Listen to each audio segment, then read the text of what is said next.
आज आपण एका खूप महत्वाच्या पण दुर्लक्षित विषयावर बोलणार आहोत. भारतातील डोमेस्टिक एअरलाइन्स. काही वर्षापूर्वी भारतात Jet Airways, Kingfisher, Air Deccan, Go Air, SpiceJet अशा अनेक एअरलाइन्स होत्या.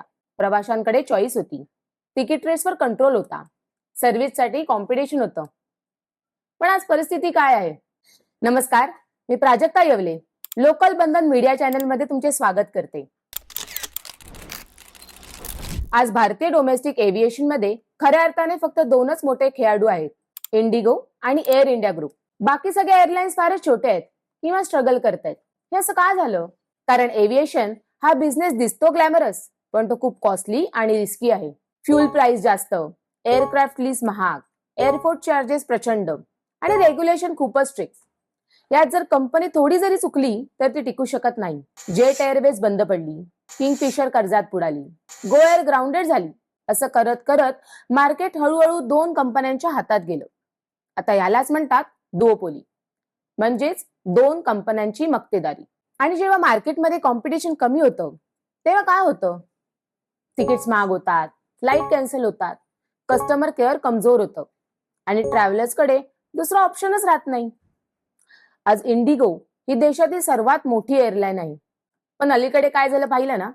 हजारो फ्लाईट कॅन्सल झाल्या, क्रू शॉर्टेज झाला, पायलट इश्यू झाले, शेड्युलिंग प्रॉब्लेम झाला, प्रवासी एअरपोर्टवर तासन तास अडकले.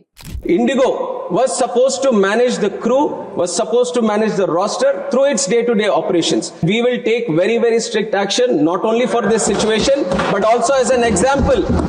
मैडम 3 दिन से बिना खाए पिए सोए यहाँ पे खड़े हैं। इनको छोड़ेंगे नहीं, एक मिनट उठेगा छोड़ेंगे। कौन रिस्पॉन्सिबल पर्सन है? हमारे पीछे वाले फ्लाइट चले गए और हम लोग इधर ही है अभी तक. आधी भारतात लोकसंख्या आणि डोमेस्टिक एअर ट्रॅव्हल दोन्ही तुलनेने कमी होते. मुंबई सारख्या शहरांची पॉप्युलेशन सुमारे 1.5 कोटी ते 1.25 कोटी होती आणि देशभरात दरवर्षी प्रवासी फ्लाईट्सचा ट्रेंड आपल्या कॅपॅसिटीनुसार चालत होता. आज पॉप्युलेशन आणि प्रवासाची मागणी खूप वाढली आहे. मुंबई एअरपोर्टने 2025 मध्ये 5.55 कोटी पॅसेंजर हँडल केले, ज्यापैकी 3.92 कोटी डोमेस्टिक प्रवासी होते. यातून हे कळते की एअर ट्रॅव्हल किती वाढले आहे. एकीकडे लोकसंख्या आणि डिमांड वाढत असताना दुसरीकडे बंद झालेल्या एअरलाइन्स आणि जॉबमुळे फक्त दोन मोठ्या एअरलाईन ग्रुप्स, इंडिगो आणि एअर इंडिया ग्रुप, मार्केटचा बहुसंख्य हिस्सा कंट्रोल करतात. इंडिगो सुमारे 60 ते 65% मार्केट शेअर ठेवते आणि एअर इंडिया ग्रुप जवळपास 26 ते 30% इतका शेअर आहे. बाकी एअरलाइन्स खूप कमी आहेत. पहिला तोटा, तिकीट्स प्राइस. कॉम्पिटिशन कमी झालं की फेअर्स कंट्रोलमध्ये राहत नाहीत. फेस्टिवल सीझन्स, इमर्जन्सी ट्रॅव्हल किंवा लास्ट मिनिट बुकिंग केली तर तिकीट दुप्पट तर कधी कधी तिप्पट महाग होतात. दुसरा तोटा, विमानांची उपलब्धता. फ्लाइट्स कमी असल्यामुळे सीट लगेच फुल होतात. वेटिंग लिस्ट नाही, अल्टरनेटिव्ह नाही. एक फ्लाईट कॅन्सल झाली तर दुसरी फ्लाईट कदाचित 6 ते 8 तासांनी किंवा दुसऱ्या दिवशी. तिसरा तोटा, कॅन्सलेशन्स आणि डिलेज. जेव्हा इंडिगो किंवा एअर इंडियामध्ये ऑपरेशनल इश्यू येतो, pilot shortage, tech problem, weather impact, तेव्हा संपूर्ण देशभर किओस होतो, कारण दुसरी एअरलाइन्सच अवेलेबल नसते. चौथा तोटा, customer experience. Crowded flights, overwork crew, weak customer support. Complaints केली तर रिस्पॉन्स लो मिळतो, कारण प्रवाशाकडे दुसरा पर्यायच नसतो. पाचवा आणि सगळ्यात मोठा धोका, सिस्टीम रिस्क. जर उद्या दोनपैकी एका एअरलाइन्सला मोठा क्रायसिस आला तर संपूर्ण इंडियाचे डोमेस्टिक एअर ट्रॅव्हल डिस्टर्ब होऊ शकतं. ही डिपेंडन्सी हेल्दी नाही.